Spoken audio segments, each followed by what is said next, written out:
नमस्कार. मी अनुराधा कुलकर्णी. आज आपण ज्ञानेश्वरीतील 15व्या अध्यायातील पहिल्या ओळीवर चिंतन करणार आहोत. मागच्या भागात आपण वेगवेगळ्या प्रकारच्या पूजा बघितल्या. आज आपण माऊलीने केलेली मानसपूजा बघणार आहोत. माऊली म्हणतात, आता हृदय हे आपुले, चौफाळून या भले, वरी पैसवी पाऊले श्री गुरुची. कोणतीही हिंदू पूजा शास्त्रोक्त पद्धतीने करावयाची असेल तर आत्मशुद्धी अनिवार्य आहे. ज्या देवतेची पूजा करावयाची असेल त्या देवतेला आवाहन करणे, या मानसपूजेत माऊली आपल्याला हाच क्रम सांगतात. संत श्रेष्ठ श्री ज्ञानेश्वर महाराजांनी ज्ञानेश्वरीच्या 15व्या अध्यायाची सुरुवातच अत्यंत भावपूर्ण शब्दात केली आहे. या अध्यायातील पहिली ओवी सद्गुरू भक्तीचे सर्वोच्च शिखर दर्शवते. आता हृदय हे आपुले, चौफाळून या भले. माऊली म्हणतात, सद्गुरू चरणाची स्थापना करण्यासाठी माझे हृदय हेच एक आसन आहे, देवघर आहे. माऊली म्हणतात, माझे हृदय म्हणजेच मन, बुद्धी, चित्त, अहंकार असा 4 पायाचा एक चौरंग आहे. त्यावर सद्गुरूच्या चरणाची स्थापना करावयाची असेल तर तो हृदयरूपी चौरंग आधी स्वच्छ केला पाहिजे. माऊली म्हणतात, चौफाळून या भले. चौफाळणे म्हणजे काळजीपूर्वक ती जागा झाडून पुसून स्वच्छ करणे.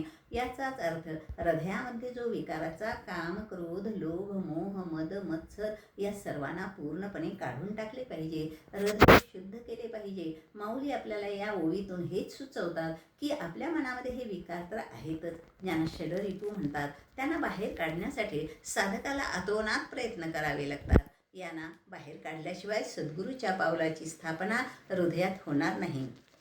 मनातले हे विकार एका रात्रीत तर नष्ट होत नाहीत. जसे रोज घर स्वच्छ करावे लागते तसेच मनालाही रोज चांगल्या विचाराचे संस्कार द्यावे लागतात. पुढे म्हणतात, वरी बैसवी पाऊले श्री गुरुची. माऊली म्हणतात, अथक परिश्रमाने या विकारांना बाहेर काढले तर ती जागा मोकळी ठेवता कामा नये. कारण ते विकार कधी उडी मारून आपल्या जागेवर येऊन बसतील सांगता येत नाही. एकदा का एक माणूस आपली सर्व पापे धुण्याच्या उद्देशाने गंगा नदीच्या तीरावर गेला. घाटावर तो पोहोचला. आता पाण्यात उतरणार इतक्यात त्याच्या पाठीवर असलेले पाप घाबरले आणि ते अदृश्य रूपात त्याच्या सोबत होते. पापी माणसाने गंगेत बुडी मारली तर गंगा आपल्याला नष्ट करेल अशी भीती त्या पापाला वाटली. त्यामुळे त्या माणसाने पाण्यात पाय ठेवण्यापूर्वी त्याच्या डोक्यावरचे पाप तिथून उडी मारून नदीकाठच्या एका मोठ्या झाडावर जाऊन लपून बसले. त्याप्रमाणे त्या माणसाने भावपूर्वक गंगेत स्नान केले. गंगेने आपली पापी धुतली. या आनंदाने तो माणूस पाण्यातून बाहेर आला आणि कृतज्ञतापूर्वक गंगेला नमस्कार केला. आणि जसा तो घाटावरून परत जाण्यासाठी त्या झाडाखालून निघू लागला तेव्हा ते पाप पुन्हा खाली उडी मारून थेट त्याच्या डोक्यावर येऊन बसले.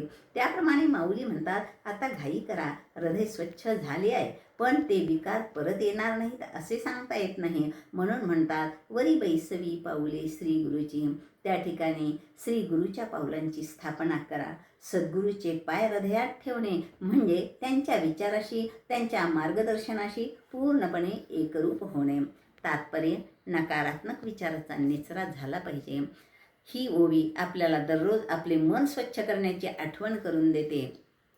अहंकाराचा त्याग करून नम्रता धारण केल्याशिवाय समाधान प्राप्त होत नाही. ईश्वरी ज्ञान आणि शांती प्राप्त करायची असेल तर त्याचा बाहेर शोध घेण्यापेक्षा आधी स्वतःचे अंतःकरण स्वच्छ करा. एकदा का मन स्वच्छ झाले की त्या ठिकाणी सद्विचाराचे म्हणजे सद्गुरूचे वास्तव्य आपोआप येते. म्हणून माऊली म्हणतात, आता हृदय हे आपुले, चौफाळून या भले, वरी बैसवी पाऊले श्री गुरुची. धन्यवाद. भेटूया पुढच्या भागात.